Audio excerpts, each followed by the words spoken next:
again guys, my name's Al from GamesRia, and today we're going to be discussing the Retro VGS. So what's the Retro VGS? Now, some of you must have heard of this already now through means of Facebook, Twitter and retro gaming websites. The Retro VGS is essentially a retro video games console. That's exactly what it means, it's a retro video games console. So what's a retro video games console? What it's basically going to do is it's going to be going back to the formats of using cartridges. So you're thinking, why would they use cartridges? If you're not a kid from the era of using cartridges, or you never were, then you're not going to understand the beauties of having a cartridge. Now, the benefits of having a cartridge.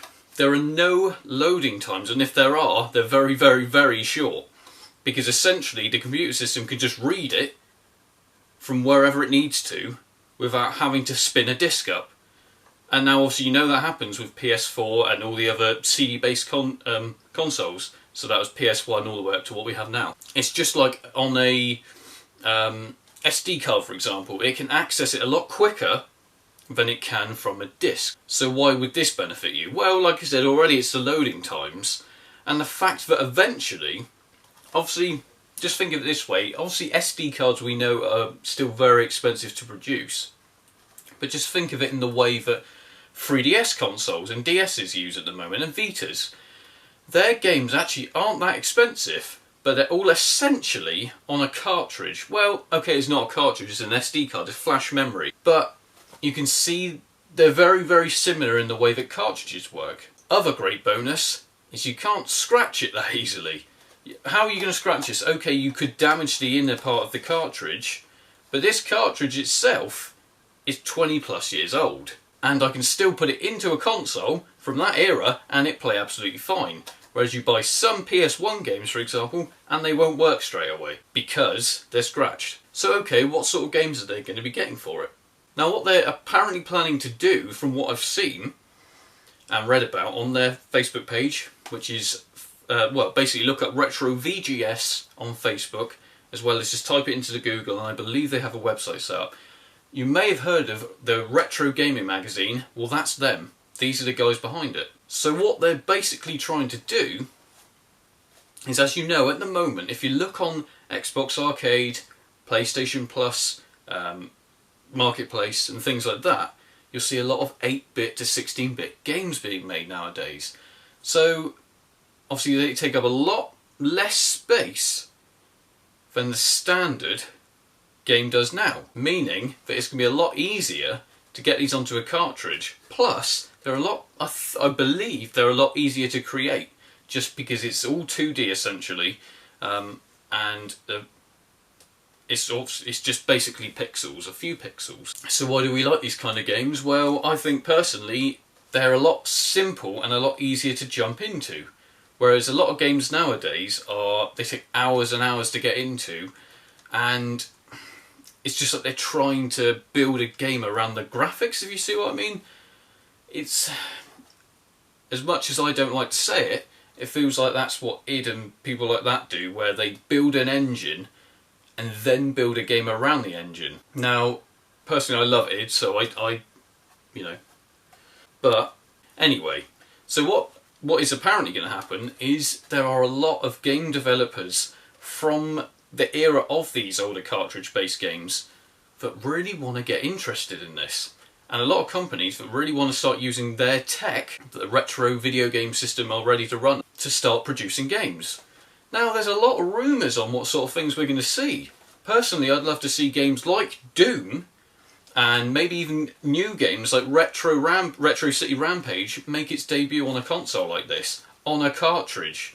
Now apparently the games are going to range from around the sort of £30–40 mark, which sounds like quite a lot to me, but I'm sure there's going to be a way of making this cheaper eventually, down to the cheaper games, maybe £10–15. But obviously again, this is all rumours, we don't really know a lot about it yet. What is also going to happen is the actual console itself, the way it looks like an Atari Jaguar. It's the same shell that they used for the Atari Jaguar. It's now been repurposed and gonna encase this brand new console. The controller has had a lot of criticism from people online. but personally I think it looks great. I think it's a great way of encompassing the old style D-pad with the 4 buttons with a dual controller, dual analog stick controller all into one. Because the other thing is that they're also going to be able to create games up to the sort of way that PlayStation 1 games looked. There are going to be special editions of these consoles apparently when this finally gets the Kickstarter rolling. And as soon as the Kickstarter starts rolling, I gotta say I'm going to be straight on there to back it. The console price again hasn't been set, but in an interview I've heard quite recently on someone's podcast was apparently that the console shouldn't really cost more than, I think they said $150 to $200. So if that translates into pounds, that's about $150 to £100.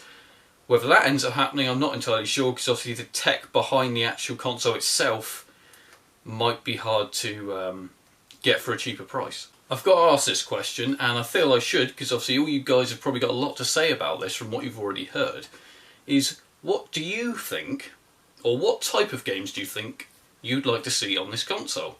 What franchises, what style of games would you like to see? Because predominantly I could see a lot of platforms being made for this, and sort of side-scrollers and things like that. But with the technology to be able to play PS1 games, essentially the same style of games, could they make games like first-person shooters with the same style of graphics as the PS1 could create? Or do you think this is a bad idea and they should probably just stick to the sort of 8 to 16-bit type of games?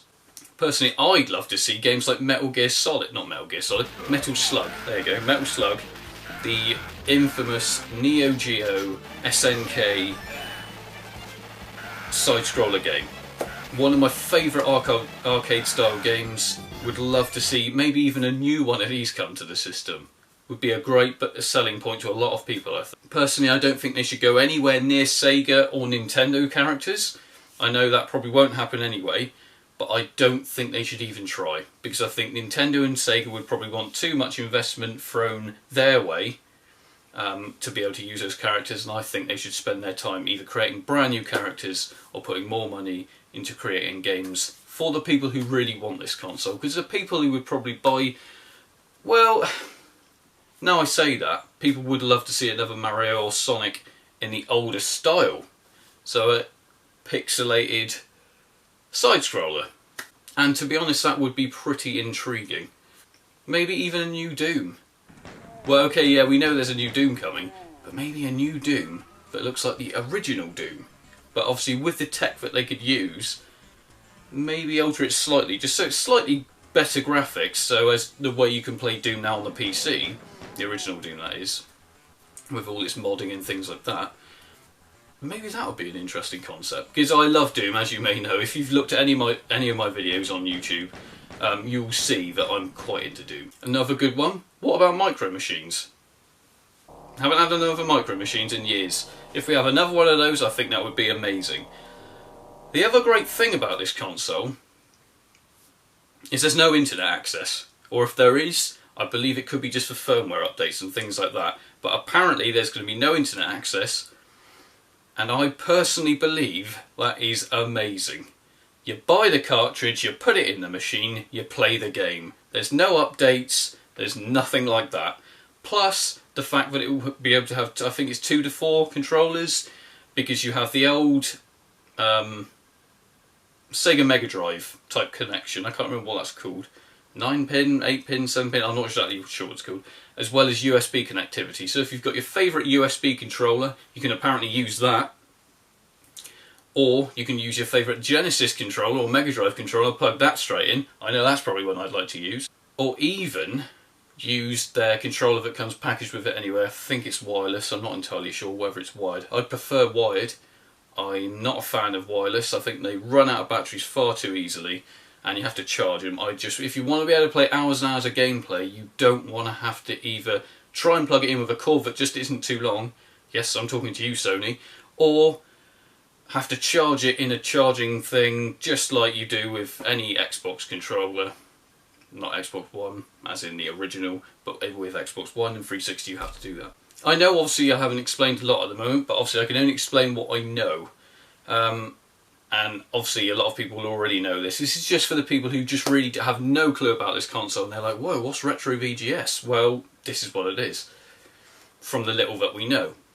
So what I'd advise you to do is get onto the Retro VGS Facebook page. I'm not sure whether they have a YouTube channel. I'm sure they will eventually as the development and the Kickstarter really starts to get going. Obviously the Kickstarter hasn't started yet, but as soon as it does, make sure you back it. But predominantly, for all of their news on the console and updates, go to facebook.com/retrovgs and get behind that one. Anyway, I hope this has helped a little bit, because like I said, a lot of you might not know what the actual console itself is about, and now hopefully you know a little bit more. So I've been Al from Games Re-Up. Make sure you subscribe at Games Re-Up on YouTube, so that's youtube.com/Games Re-Up. I'm also on Google+, as well as a website called Movie Time. No, not Movie Time. It's not Movie Time. Moviepilot.com/Games Re-Up. I've been Al, again, from Games Re-Up. Check you soon, and I'll see you all later.